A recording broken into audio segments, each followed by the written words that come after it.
Hiya! It's me! So Blazing Dominion is 3 weeks from release, and I thought rather than talk about the cards that we already know are gonna be good with Elf Notes Regina, the Drawless Harmonia, the Cool Toon Cringe Brigade, I thought I would talk about the underdogs of the set.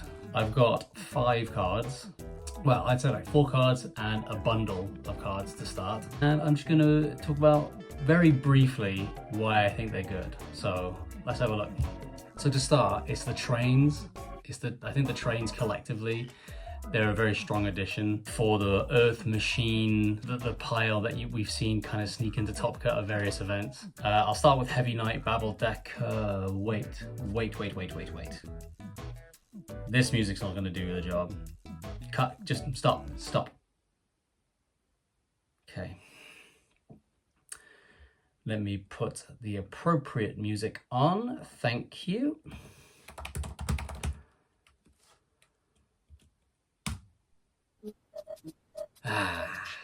Perfect. Now we can continue.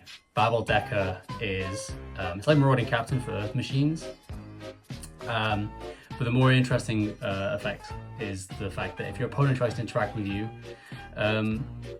this can actually turn itself into the Omni Negate that I referenced and alluded to in my first video. So your opponent is more reluctant to interrupt your plays when you're going first, probably even going second, because this deck is also known for, you know, OTKing, doing an absurd amount of damage. Through the use of stuff like Super Dreadnought, Rail Cannon, Juggernaut, Lieb, even going second with this card seems like a very viable option. Then you have Nocticulant Trained Blue Traveler. Like I said before in my first video, I think this card's really strong. Yeah, it just adds Revolving Switchyard, which is a crazy starter for this deck, because now it gets to also summon stuff like Convex Knight, which is also a new card in the set. You can also summon Machina Gearframe, an Anchor Drill. Not sure if they're better in terms of choice now, because I think Convex Knight is really strong in terms of how it's a high quality starter and extender for the deck. And then the rank 10 options have got a lot better, because as I said in my first video, Super Dreadnought, Rail Cannon, Flying Launcher gives you an extra normal summon.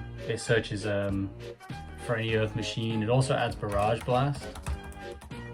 And Barrage Blast, basically this is a trap that you detach any number of materials from Machine XC's monsters to pop that many cards. It's good to have on an end board among things like a Monster Negate in Super Dreadnought, Rail Cannon, things like Regulus, Machina Citadel. There's a very strong selection of tools for this deck, so definitely a strong addition to the archetype. What has proven to be true though is since posting this video about Future Fusion Nova, it turns out that there is in fact an Earth Machine FTK that uses this card. So here we go. Well. Who looks stupid now, internet? Me probably, actually. I'm wearing sunglasses indoors. The second on my list is Crimson Blade Dragon. The reason why I was drawn to this card is because it takes any level 8 or higher monster from your deck or grave that cannot be normal summoned or set. It either summons it or adds it to your hand. I think that's really good when you consider that it can add Eschatos. It could add Protoss, but obviously Protoss is banned. Chaos Dragon Legionnaire has been good historically. If you're a Pendulum fan like me, you can add Oleg Revolution Dragon, but let's kind of stay within the realm of the crazy for a minute. There are not many limitations with regards to accessing this card and subsequently this card. The Resonator selection is actually very good.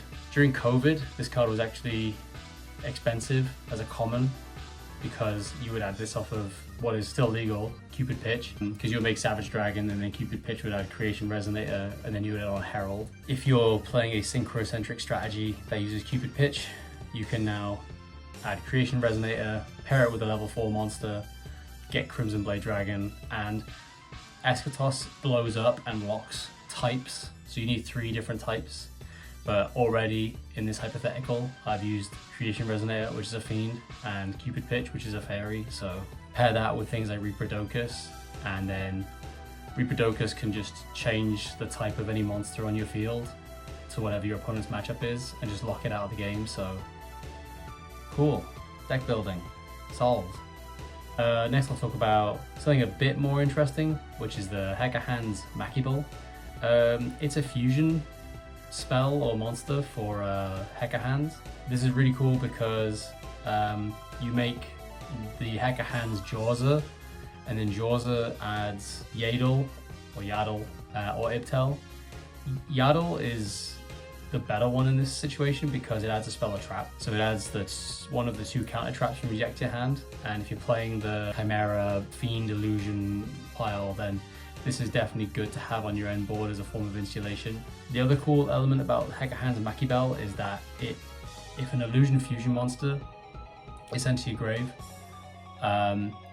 whilst that's in grave, it adds itself back to hand. So you can use it again, or you can use it for materials of things like Chimera Fusion. The next card I want to talk about is 4 Charmers in Profusion. I think this card's really good. This card reads 2+ monsters. It's a link 4 with 1850 attack. It gains 300 attack for each attribute on the field. Once, while this card is face up on the field, during the main phase, quick effect, you can target 2 monsters in your graveyard with the same attribute but different types, or with the same type but different attributes.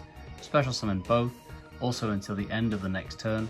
This card and the special summon monsters cannot be used as material for fusion, synchro, Xyz, or link summon. You can only use the effect once per turn. I don't think it's unreasonable to imagine a combo that bins 2 monsters of same attribute, different type, or same type, different attribute. And this card just brings them back, and potentially they're floodgates, or they apply a lingering effect on summon. The last one I want to talk about is Lahamu, the Messenger of Sacred Scripture. Lahamu is good because you can just normal summon level 5 or higher from your hand once per turn, and then like once per turn during the main phase, you can after the effect resolves, normal summon a level 5 or higher dark monster, and then the other effect is during your end phase you can reveal any number of monsters from your hand and place them on the bottom of your deck in any order, then draw the same number of cards.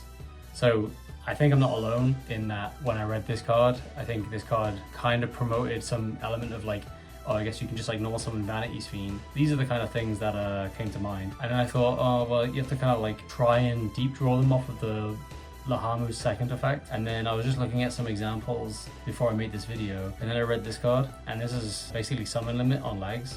So like imagine a situation where you like add this off Gallant Granite, then link off Gallant Granite into this, and then this just like kind of summons Thea from your hand. I don't even think like trying to deep draw for a floodgate is even necessary. I think it's very good though. In a certain strategy, you can actually like take redundancies and try and draw hand traps off of it. So yeah, those are my 5 sleeper picks from Blazing Dominion. I think like they're very good, and I'm definitely keen to try the train stuff. Let me know if there's anything in Blazing Dominion I've missed. If you're looking forward to something that hasn't been mentioned in this video, or do you know what? Just let me know what you're looking forward to in Blazing Dominion. I think, you know, Yu-Gi-Oh! It's Yu-Gi-Oh! We all love Yu-Gi-Oh! So even if you're excited for the broken stuff, I'm excited for the broken stuff. Let's just get stuck in. Have a good one.